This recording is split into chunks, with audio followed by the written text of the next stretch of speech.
നമസ്കാരം, ഞാൻ ഡോക്ടർ അഞ്ജലി.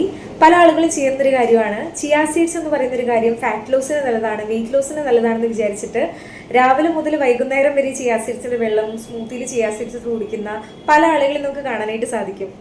ഇവിടെ നിങ്ങൾ ശ്രദ്ധിക്കാതെ പോകുന്ന ഒരു കാര്യം എന്താണെന്ന് വെച്ച് കഴിഞ്ഞാൽ, നിങ്ങളുടെ ഫുഡിൽ യാതൊരുവിധ ചേഞ്ചും വരുത്താതെ ചിയാ സീഡ്സ് മാത്രം എടുത്തുകൊണ്ടിരുന്ന് കഴിഞ്ഞാൽ സത്യം പറഞ്ഞാൽ നിങ്ങളുടെ വെയിറ്റ് കുറയാനൊന്നും പോകുന്നില്ല, നിങ്ങളുടെ വെയിറ്റ് കൂടുകയാണ് ചെയ്യുക. ചിയാ സീഡ്സിൽ നല്ല രീതിയിൽ ന്യൂട്രിയൻസ് ഉണ്ട്, അതുപോലെ ഫൈബർ എന്നീ പറയുന്ന എല്ലാ കാര്യങ്ങളും ഉണ്ട്.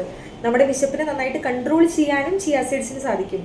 അതുപോലെ തന്നെ ഈ ചിയാ സീഡ്സിൽ അത്യാവശ്യം നല്ല കാലറി അടങ്ങിയിട്ടുള്ള ഒരു കാര്യം തന്നെയാണ്. ഇപ്പോൾ 2 ടീസ്പൂൺ നിങ്ങൾ ചിയാ സീഡ്സ് എടുക്കുകയാണെങ്കിൽ ഓൾമോസ്റ്റ് ഒരു 140 കാലറിയാണ് അവിടെ വരുന്നത്. അതുകൊണ്ട് എല്ലാ കാര്യത്തിലും നിങ്ങൾ ഈ ചിയാ സീഡ്സ് മാത്രം ഉപയോഗിച്ചുകൊണ്ട് നിങ്ങളുടെ പ്രത്യേകിച്ച് വെയിറ്റ് കുറയാനൊന്നും പോകുന്നില്ല.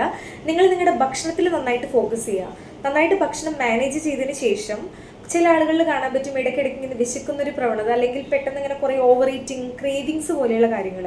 ഇപ്പം നിങ്ങൾക്ക് അങ്ങനെ തോന്നുകയാണ്, നിങ്ങളുടെ ഭക്ഷണം മാനേജ് ചെയ്തതിന് ശേഷം ഇപ്പം നിങ്ങൾക്ക് ക്രേവിങ്സ് തോന്നുകയാണെങ്കിൽ ആ ഒരു സമയത്ത് നിങ്ങൾ കുറച്ച് ചിയാ സീഡ്സിൻ്റെ വെള്ളം കുടിക്കുമ്പോൾ നിങ്ങൾക്ക് നിങ്ങളുടെ വിശപ്പിനെ നന്നായിട്ട് കൺട്രോൾ ചെയ്യാനും വയറ് നന്നായിട്ട് ഫുള്ളായിട്ടിരിക്കാനും തോന്നും.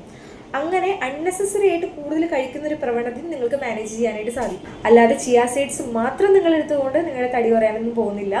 നിങ്ങളുടെ ഭക്ഷണത്തിലത്തെ കാലറി മാനേജ് ചെയ്ത് കഴിക്കേണ്ടതും വളരെ ഇമ്പോർട്ടൻ്റ് ആയിട്ടുള്ളൊരു കാര്യമാണ്.